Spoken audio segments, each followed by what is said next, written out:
Jepang adalah negara yang terletak di Asia Timur dan memiliki bentuk pemerintahan monarki konstitusional. Kaisar yang berkuasa sekarang adalah Naruhito dan Perdana Menteri yang berkuasa sekarang adalah Shinzo Abe.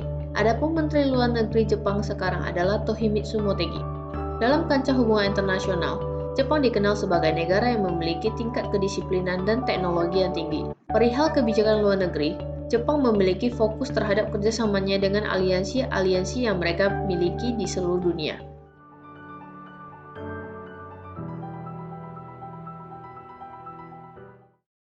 Dalam kebijakan luar negerinya, Jepang juga memiliki fokus untuk mempromosikan kepentingan nasional dan globalnya melalui 4 cara.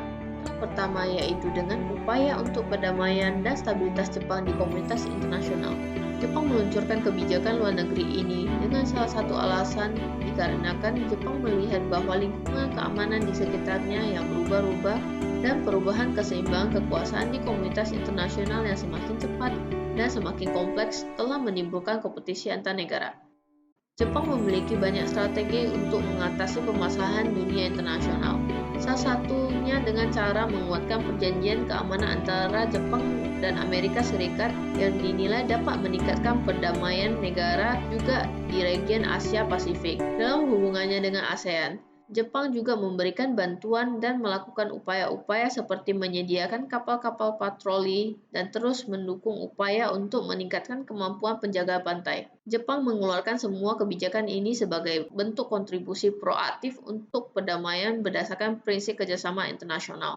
Cara kedua adalah kerjasama pengembangan melalui implementasi OAD dan respon Jepang terhadap isu global.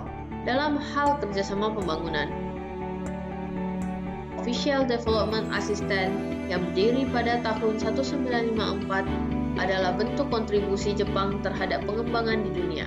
Ini bertujuan untuk mengatasi tantangan global dan mempromosikan keamanan manusia menuju pencapaian SDG. Cara ketiga yaitu diplomasi ekonomi. Dalam menghilangkan keresahan pada pasar dan mengembangkan tatanan ekonomi yang bebas dan adil, Jepang perlu untuk terus memantau tren pasar dan mendukung pertumbuhan yang kuat, berkelanjutan, seimbang, dan inklusif. Jepang berkontribusi sebagai anggota G7 dan G20. Dengan pemikiran ini, Jepang melalui diplomasi ekonominya telah mempromosikan perjanjian kemitraan ekonomi antara Jepang dan Uni Eropa, perjanjian kemitraan Trans-Pasifik TPP 12, dan kemitraan ekonomi komprehensif atau RCEP. Cara terakhir yaitu upaya untuk meningkatkan pemahaman dan kepercayaan di Jepang. Strategi pertama dari Kementerian Luar Negeri Jepang adalah menerapkan komunikasi strategis berdasarkan pada 3 pilar pendekatan. Pilar pertama yaitu menyampaikan pandangan, kebijakan, dan inisiatif Jepang. Pilar kedua yaitu berbagi daya tarik Jepang yang kaya dan beragam. Pilar ketiga yaitu menumbuhkan pemahaman dan dukungan untuk Jepang.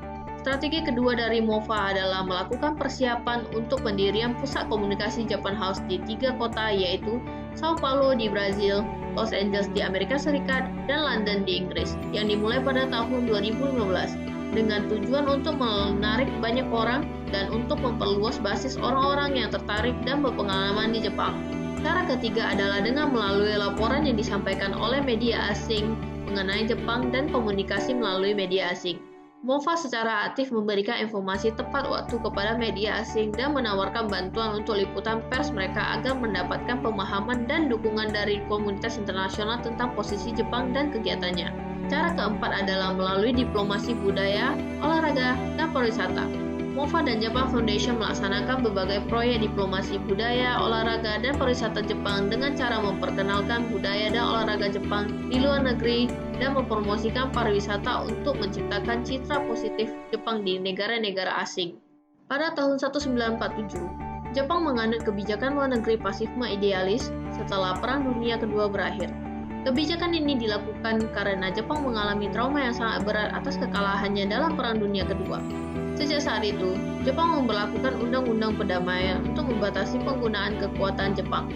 Namun sejak tahun 2012, di saat Shinzo Abe mulai menjabat sebagai Perdana Menteri, ia mengubah kebijakan luar negeri Jepang dari pasifisme idealis menjadi pasifisme proaktif. Pada 17 Desember 2013, Gagasan mengenai pasifisme proaktif telah disetujui oleh kabinet. Cita-cita pasifisme proaktif juga sebagai bentuk deklarasi Jepang akan perannya dalam menstabilkan tatanan dunia. Saat ini, Jepang menghadapi berbagai masalah. Salah satunya terkait dengan penundaan Olimpiade Tokyo 2020. Penundaan Olimpiade Tokyo ini disebut-sebut akan terrealisasikan pada tahun 2021. Masalah selanjutnya yang dihadapi oleh Jepang yaitu pandemi COVID-19 yang mulai awal tahun 2020 dan kemudian menjalar ke seluruh dunia telah berdampak bagi perekonomian Jepang dan menjadikan kinerja manufaktur di Jepang menurun drastis dengan waktu yang sangat singkat. Akan mengancam posisi perekonomian Jepang dan dapat menjadi pemicu masuknya Jepang dalam keadaan resesi ekonomi di keadaan mendatang.